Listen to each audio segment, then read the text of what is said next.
भाऊचा धक्का एपिसोड 21 बघूया आपण भाऊच्या धक्क्यामध्ये काय झालं. बऱ्याच खूप लोकांनी एपिसोड पाहिला असेल. नाही, भाऊच्या धक्क्यावर काही आपल्याला यावेळेस मजा नाही आली, पण तरी बघूया आपण एक रिव्ह्यू घेऊया काय काय भाऊ काय बोलले, भाऊनी काय सजेशन दिले.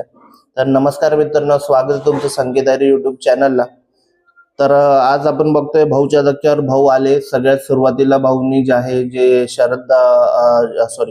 जे अजित दादा होते, अजित दादांची जी जो इन्सिडेंट झाला त्यामुळे पूर्ण महाराष्ट्र हादरला होता. भाऊनी सुरुवातीला जे आहे ते भाऊ पूर्ण श्रद्धांजली दिली पूर्ण महाराष्ट्रासमोर अजित दादांना, आणि त्यानंतर भाऊनी सुरुवात केली. तर स्क्रीन लागली, सगळे कंटेस्टंट बसलेले होते. त्यानंतर भाऊ म्हटले की आता मी कोणालाच बोलणार नाही गेम बद्दल, मी कोणावर ना ओरडणार ना काही, कारण कोणी गेम खेळतच नाहीये. आणि जे आहे जे पण गेम खेळताय लहान पोरांसारखा गेम खेळताय, बालिश गेम खेळताय, ज्याच्यामध्ये मजा येत नाहीये. तर भाऊ म्हटले की मी आता ज्या ज्या लोकांचं नाव घेतोय, ज्यांनी रूल्स मोडले त्यांनी उभे राहा. तर भाऊ घेतात राकेश, सोनाली, दीपाली, रुचिता, प्रभू, सागर, अनुश्री यांचं नाव घेतात. त्यानंतर जे आहे प्रत्येक जणाला भाऊ विचारतात मी तुमचं नाव का घेतलंय तुम्ही सांगा. तर प्रत्येक जण सांगतो आम्ही नो एंट्रीचा वॉशरूम यूज केला, कोणी म्हणतं आम्ही किचन यूज केला, कोणी म्हणतं जे आहे आम्ही लक्झरी आयटम मधल्या वस्तू वापरल्या, कोणी म्हणतं आम्ही बेडरूम मधले बेड वापरले जे अलाउड नव्हते. असं प्रत्येकाने काहीतरी एक्सप्लेनेशन दिलं. तर भाऊने सांगितलं की तुम्ही हा गेम खूप लाईटली खेळताय, खूप लाईटली घेताय. तर याची शिक्षा म्हणून मी असं देईल की जेवढे पण लोक आता उभे आहेत त्यांना कॅप्टन्सीची उमेदवारी यांची रद्द होते, यांना कॅप्टन्सीमध्ये जे आहे पार्टिसिपेट नाही करता येणार. म्हणजे त्यांची जी कॅप्टन्सी सोबत जी त्यांना इम्युनिटी भेटते नॉमिनेशन मध्ये न जाण्याची, ती पण त्यांना जे आहे नाही भेटणार इम्युनिटी. आणि जे आहे जर यापुढे पण असे रूल ब्रेक झाले तर मी यापेक्षा पण कठोर शिक्षा देईल, असे भाऊ बोलले. त्यानंतर सगळ्यात पहिले भाऊ आयुषला बोलले की सगळ्यांसोबत खूप सॉफ्ट राहतो. म्हणजे आयुषला भाऊ बोलले की आम्ही म्हणजे तुम्ही जी कॅप्टन्सी प्ले केली ती एकदम फेल कॅप्टन्सी होती.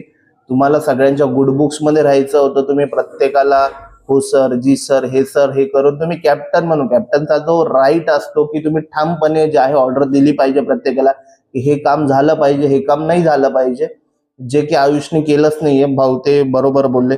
मग त्यावर आयुषने एक्सप्लेनेशन पण दिली की भाऊ ही सिच्युएशन अशी होती, तशी होती, हे होती. तर भाऊ तेच बोलले की जे आम्हाला दिसलं मी तुला सांगितलं, हे माझं जे आहे तुम्हाला तुमचा गेम अप करण्यासाठी मी तुम्हाला सांगतोय. त्यानंतर जे आहे भाऊ बोलले की बिग बॉसने तुम्हाला चान्स दिला होता 2 कॅप्टन जे आहे निवडण्याचा. तर खरं तर जे आहे हा जो टास्क होता 2 कॅप्टन निवडण्याचा खूप सुंदर टास्क होता. म्हणजे हा जर टास्क कंप्लीट झाला असता तर आपल्याला खूप काहीतरी वेगळा गेम बघायला भेटला असता, खूप लोक खुलले असते आणि काहीतरी एक वेगळं झालं असतं बिग बॉसच्या घरामध्ये. तर जे आहे भाऊ बोलले की पहिले ओमकार आणि सागरला जे आहे बोलवलं गेलं होतं बिग बॉसने आणि त्यांच्याकडून एकमत झालं नाही आणि ती पहिली जोडी होती, त्यामुळे बिग बॉसने सेकंड चान्स दिला. पण तो सगळ्यांनी लाईटली घेतला. आणि दिव्या आणि अनुश्रीला बद्दल बोलले भाऊ की तुम्ही जे आहे तुम्ही संचालक होते म्हणून तुमच्यामुळे हा टास्क पूर्ण नाही झाला, कारण तुमचा दोघांचा इगो आला होता मध्ये, दोघी कारण एकमेकांचे जे आहे विरोधक होते. तर दोघींनी जे आहे दोघांचं एकमत झालं नाही आणि हा टास्क रद्द झाला. त्यानंतर भाऊ करण आणि प्राजक्ता बद्दल बोलले की तुमचा गेम काय आहे, तुमचा गेम दिसत नाही, तुम्ही म्हणजे खूप सारा गेम दाखवू शकतात पण तुमचा गेम तिथंच अटकलाय. ती थोडीशी कॉमेडी, तो जे आहे बाल्कनी एरिया आहे तिथं थोडस डिस्कशन, आणि जे आहे काय म्हणजे ते कंट्रींचे नावं वगैरे, ऑस्ट्रेलिया, तांझानिया वगैरे, बस याच्यातच तुमचा गेम अटकलेला, या व्यतिरिक्त तुमचा गेमच नाहीये.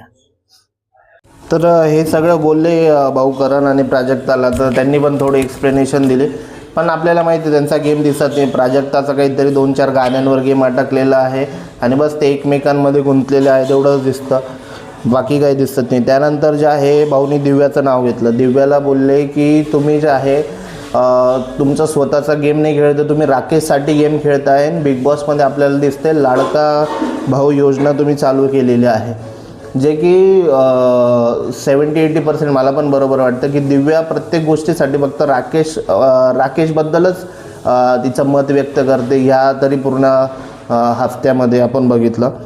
त्यानंतर दिव्याने पण तिचं एक्सप्लेनेशन दिलं, पण भाऊ थोडेसे चिडले की तुम्ही शब्द फिरवून मला नका सांगू, मी जे सांगतोय तुमचा गेम अप करण्यासाठी सांगतोय. आणि मग त्यानंतर राकेशने पण हात उचलला आणि राकेशने पण त्याचं एक्सप्लेनेशन दिलं. पण राकेशला पण भाऊ बोलले की तुम्ही बॅकफूटवर खेळताय, म्हणजे तुम्ही दिव्याला पुढे करताय आणि तुमचा स्वतःचा गेम तुम्ही दाखवत नाही आहे. तर ज्याच्यावर ज्याच्यावर राकेश बोलले की मी नक्की वर्क करेल याच्यावर. त्यानंतर सागरबद्दल भाऊ बोलले, सागरदादाबद्दल. तर आता मला सागरदादाचा तर काय गेम कसं खेळताय ते समजत नाही. सागरदादाला बोलले की तुमचा जे आहे काहीतरी टोळीमध्ये गेम दिसतोय. सागरदादा ती जे मॅचच्या एपिसोडमध्ये मी तुम्हाला बोललो होतो की सागर बोलला होता टोळीच्या लोकांना, म्हणजे विशालन त्यांना, की तुमची टोळी आता 4 लोकांची नाही 8 लोकांची. तर तो विषय काढला आणि तो आपल्याला माहिती होतं 100% भाऊ तो विषय काढणार आहे. त्याबद्दल जे आहे सागरने एक्सप्लेनेशन असं दिलं की भाऊ मी असं नव्हतो म्हणत की 4 लोकांची टोळी आहे ती 8ची होणार आहे. मी असं म्हणत होतो की 4x2, म्हणजे तुमच्या टोळीमध्ये एवढा दम आहे की जे आहे 4 ने 8 लोकांची कॅपॅसिटी ठेवतात. म्हणजे सागरदादा म्हणजे कॅमेरेवाले किंवा आम्ही बघणारे काही वेगळे आहोत का, आम्हाला समजत नाही आहे का गेम, तुम्ही काय कोणत्या हिशोबात जे आहे असं एक्सप्लेनेशन देत आहे. म्हणजे डायरेक्ट खोटं ना भाई, जबरदस्त. त्यानंतर मग भाऊंनी त्यांची थोडीशी मज्जा घेतली आणि त्यानंतर जे आहे मग भाऊ सचिनवर आले. सचिनबद्दल म्हणजे सचिन दादाने हात वरती केला होता की मला बोलायचं आहे की मी सगळ्यांसोबत जे आहे चांगलं राहतोय, तर माझं असं काही नाही की मी टोळीसोबत आहे किंवा काय आहे. तर भाऊ तेच बोलले सचिन दादाला पण की जो सगळ्यांसोबत राहील तो लवकर घरातून बाहेर जाईल, जे की बरोबर होतं आणि सचिन दादाला पण ते थोडंसं समजलं. तर एवढं सगळं जे आहे आपण बघितलं भाऊच्या धक्क्यामध्ये. एवढं काय असं इंटरेस्टिंग नव्हतं. भाऊनी काय कोणावर असं जास्त चिडले नाही, काही नाही. रोशनला भाऊने ॲप्रिशिएट केलं, त्यांच्या सेवकबद्दल, जे सेवक होते तेव्हा त्यांनी जे काम केलं होतं, जे की बरोबर होतं, त्याच्यात मला काही चुकीचं वाटलं नाही. बाकी भाऊ एवढंच बोलले. आणि जे आहे बघूया आपण आता पुढच्या जे आहे एपिसोड 22 काय होतं, एविक्ट कोण होतं, एविक्शन कोणाचं होतं, तुम्ही पण जे आहे कमेंट करा.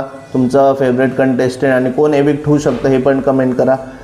आपल्या चॅनलला लाईक करा, शेअर करा, सबस्क्राईब करा. तोपर्यंत जय हिंद, जय महाराष्ट्र.